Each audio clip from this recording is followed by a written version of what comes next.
नमस्कार दोस्तों, आप सभी का आपके अपने YouTube चैनल ब्रह्माक्षर में स्वागत है और मैं आपका साथी मोतीलाल। आज से हम जो है हिंदी जो हमारा व्याकरण है उसकी एक सीरीज चला रहे हैं, जिसमें आपसे जो है हर टॉपिक से क्वेश्चन यहाँ पे डिस्कस किए जाएंगे। ये बेसिकली आपका बैच आप पुलिस या हिमाचल में जो भी पेपर होते हैं जिसमें हिंदी पूछी जाती है उसके लिए महत्वपूर्ण रहेगा। तो आइए पहला क्वेश्चन देखते हैं इसका। भाषा की सबसे छोटी इकाई है, तो उसके ऑप्शन देखते हैं। शब्द, व्यंजन, स्वर और वर्ण। तो यहाँ पे आप देख सकते हैं भाषा की सबसे छोटी इकाई क्या होती है।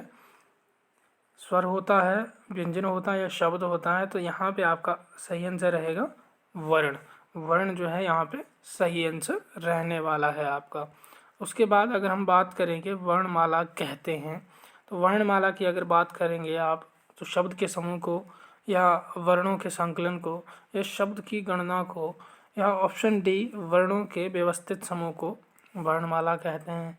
आप अपना आंसर जो है अपने कॉपी में लिख सकते हैं, उसे बता सकते हैं। उसके बाद अगर हम यहाँ पे आंसर की बात करेंगे तो आपका आंसर जो है डी यहाँ पे सही रहने वाला है। वर्णों के व्यवस्थित समूह को आप वर्णमाला कहते हैं। उसके बाद तीसरा क्वेश्चन है, निम्न में से कंठीय ध्वनियाँ कौन सी हैं। तो यहाँ पे अगर आप देखेंगे क ख य र या च ज ट ण, तो यहाँ पे अगर आप बात करेंगे कंठीय ध्वनियों की तो वो रहेगा आपका ऑप्शन नंबर ए। क और ख जो है कंठीय ध्वनि होती हैं, जैसे अकु विसर्जनीय नाम कंठा। उसके बाद अगर हम बात करेंगे उच्चारण स्थान के आधार पर बताइए कि मूर्धन्य व्यंजन कौन से हैं। तो उच्चारण के आधार पर बताना है आपने। उच्चारण ऊपर वाला जो क्वेश्चन था वो भी उच्चारण के आधार पर ही था। तो यहाँ पे अगर हम बात करेंगे चौथे प्रश्न की, तो उच्चारण के आधार पर बताइए कि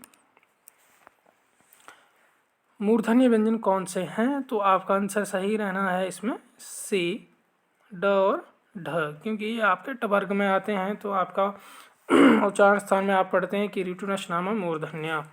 उसके बाद अगर आप बात करोगे अगले क्वेश्चन की, तो निम्न में से अल्प प्राण वर्ण कौन से हैं। तो निम्न में से अल्प प्राण वर्ण कौन से हैं। यहाँ पे अगर हम बात करेंगे अल्प प्राण की, तो यहाँ पे आपके दो ऑप्शन सही रहने वाले हैं, क्योंकि आपके जो स्वर हैं वो भी अल्प प्राण होते हैं। और यहाँ पे ऑप्शन जो आपका बी है वो भी सही है, क और ग। तो ये जो है आपके दो ऑप्शन यहाँ पे सही रहने वाले हैं, पहला और दूसरा। उसके बाद अगर आप बात करोगे नेक्स्ट क्वेश्चन की, निम्न में से नासिक्य वर्ण कौन से हैं। तो यहाँ पे नासिक्य वर्ण की बात करेंगे, मतलब नाक से उच्चारित। तो आपका नासिक्य वर्ण कौन सा होता है, जो पंचम वर्ण होता है। तो पंचम वर्ण यहाँ पे आप देख सकते हैं ऑप्शन नंबर बी में जो है आपका ज्य पंचम वर्ण है। तो ये आपका क्या है, नासिक्य वर्ण है। उसके बाद अगर हम नेक्स्ट क्वेश्चन की बात करेंगे, तो ए ऐ वर्ण क्या कहलाते हैं। तो ए ऐ वर्ण जो हैं उनका उच्चारण स्थान नीचे दिया है, उच्चारण स्थान के आधार पर उनका उच्चारण स्थान क्या है। तो यहाँ पे आपके पास ऑप्शन ए है नासिक्य, मूर्धन्य, ओष्ठ्य या कंठ तालव्य। तो ए और ऐ जो है इनका उच्चारण स्थान क्या रहता है आपका, कंठ तालव्य, क्योंकि आपका ए और ऐ जो है बनता है अ और ई के मेल से। अब अ का उच्चारण स्थान क्या है भाई, कंठ, और ई का उच्चारण स्थान क्या है, तालु, जिस कारण से इनका संयुक्त उच्चारण होता है कंठ तालु। आगे हम बात करेंगे नेक्स्ट क्वेश्चन की, हिंदी वर्णमाला में अयोगवा वर्ण कौन से हैं। तो हिंदी वर्णमाला में अयोगवा वर्णों की बात करेंगे तो ये आपके ए ऑप्शन में स्वर हैं, बी में भी स्वर हैं, सी में भी स्वर हैं। तो डी ऑप्शन जो है आपका, ये आपके जो वर्ण हैं ये क्या कहलाते हैं, अयोगवा कहलाते हैं। इसको क्या बोलते हैं, अनुस्वार। इसको क्या बोलते हैं, विसर्ग। आगे हम बात करेंगे नेक्स्ट क्वेश्चन की, निम्न में बताइए कि किस शब्द में द्वैत व्यंजन है। अच्छा, निम्नलिखित जो शब्द हैं आपके उनमें बताना है आपने कि कौन सा शब्द है जिसमें द्वैत व्यंजन है, दो व्यंजन हैं। तो यहाँ पे पुनः में देख सकते हैं यहाँ पे कोई द्वैत व्यंजन नहीं है। इलाहाबाद की बात करेंगे तो वहाँ पे भी कोई द्वैत व्यंजन नहीं है। उत्साह की बात करेंगे तो उत्साह में भी कोई द्वैत व्यंजन नहीं है। आपका ऑप्शन नंबर सी जो है दिल्ली, दिल्ली में आप देख सकते हैं 2 ल लगे हैं, एक आधा एक पूरा, तो ये यहाँ पे आपका क्या है, द्वैत व्यंजन है। उसके बाद अगर हम बात करेंगे नेक्स्ट क्वेश्चन की, श श स ह कौन से व्यंजन कहलाते हैं कि परकंपी हैं, स्पर्शीय हैं या स्पर्श संघर्षी हैं या संघर्षी हैं। तो परकंपित जो है आपका क्या रहता है, लुंठित या जो वर्ण होता है आपका र जो है उसको बोलेंगे। उसके बाद अगर स्पर्श व्यंजनों की बात करेंगे तो वो आपके रहेंगे स्पर्श व्यंजन। उसके बाद संघर्षी, तो ऊष्म जो वर्ण होते हैं उनको क्या बोलते हो आप, संघर्षी व्यंजन बोलते हो। उसके बाद नेक्स्ट क्वेश्चन है आपके पास 11वां क्वेश्चन है, निम्नलिखित में से बताइए कि नवीन विकसित ध्वनियाँ कौन सी हैं। तो यहाँ पे अगर आप बात करोगे नवीन विकसित ध्वनियों की तो वो क्या है आपकी ख और ग। तो यहाँ पे ऑप्शन आपका ए सही रहना था। उसके बाद हम नेक्स्ट क्वेश्चन की बात करेंगे, निम्न में से कौन सा घोष वर्ण है। तो निम्न में से कौन सा घोष वर्ण है। तो घोष वर्ण आपको पता है जो प्रत्येक वर्ग का तीसरा, चौथा और पांचवा वर्ण रहता है वो क्या होता है आपका घोष वर्ण रहता है। तो घोष वर्ण की बात करेंगे तो यहाँ पे देख सकते हैं ख आपका दूसरा है, च आपका पहला है, थ आपका दूसरा है। तो यहाँ पे पांचवा वर्ण कौन सा है आपका म। तो म आपका क्या है घोष वर्ण कहलाएगा। उसके बाद अगर आप बात करेंगे नेक्स्ट क्वेश्चन की, कौन सा अमानक वर्ण है। तो कौन सा अमानक वर्ण है आपका म जो है अमानक वर्ण है।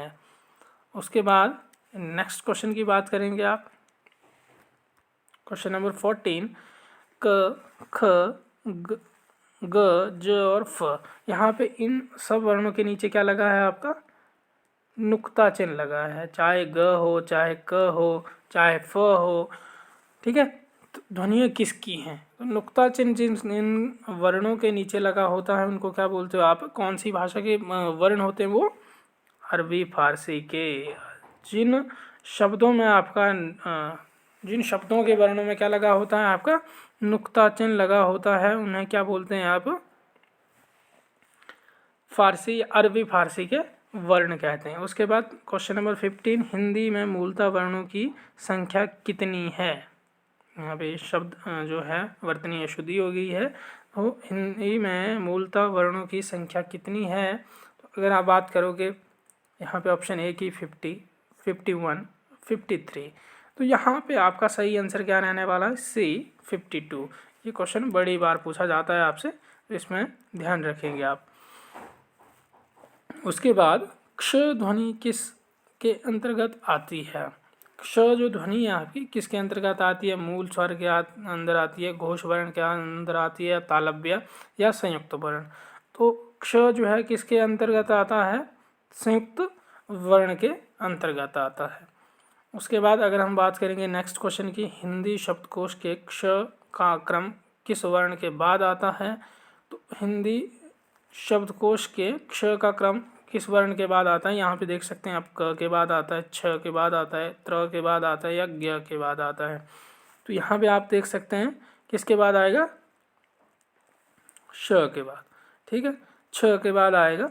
तो ये चीज़ आप ध्यान में रखेंगे। आगे बात करेंगे हम ज्ञ वर्ण किस वर्णों के संयोग से बनता है या किन वर्णों के संयोग से बनता है। तो ज जो है आपके किन वर्णों के संयोग से बनता है। तो यहाँ पे आप देख सकते हैं ज या ज्य से, ठीक है, या ज या आधा ज या ज्य से, या ज और ध से, ज या य से।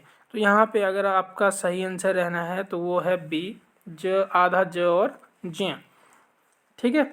आगे हम बात करेंगे 19वें प्रश्न की, अघोष वर्ण कौन सा है। तो अघोष वर्ण कौन सा है, अघोष वर्ण आपको पता है शुरुआत के जो है 2 वर्ण क्या रहते हैं अघोष रहते हैं, ठीक है। यहाँ पे स्वर आपके क्या रहते हैं सघोष। यहाँ पे ज और झ की बात करेंगे तो ये लास्ट के 3 और तीसरा और चौथा है तो ये सघोष है। ह आपका सघोष में आता है। यहाँ पे अगर स की बात करेंगे आप तो स वर्ण आपका किस में आएगा अघोष में आएगा। उसके बाद हमारा आज का अंतिम जो प्रश्न है वो क्या है, घ का उच्चारण स्थान कौन सा है। तो घ का उच्चारण स्थान कौन सा है, इसके लिए आपको पता है अकु विसर्जनीय नाम कंठा। तो क जो है कवर्ग किस में आता है, आपका कवर्ग के जो वर्ण आएंगे उनका उच्चारण स्थान क्या होता है भाई, कंठ होता है। ठीक है, तो यहाँ पे आपका सही आंसर क्या रहना है, बी।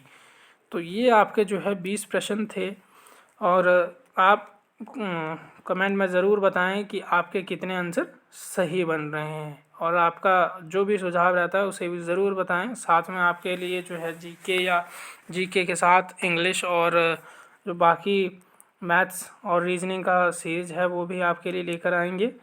अगर आप चैनल पर नए हैं तो चैनल को ज़रूर सब्सक्राइब कर लें और साथ में आपकी जो भी प्रतिक्रिया रहती है उसे भी ज़रूर बताएं। धन्यवाद।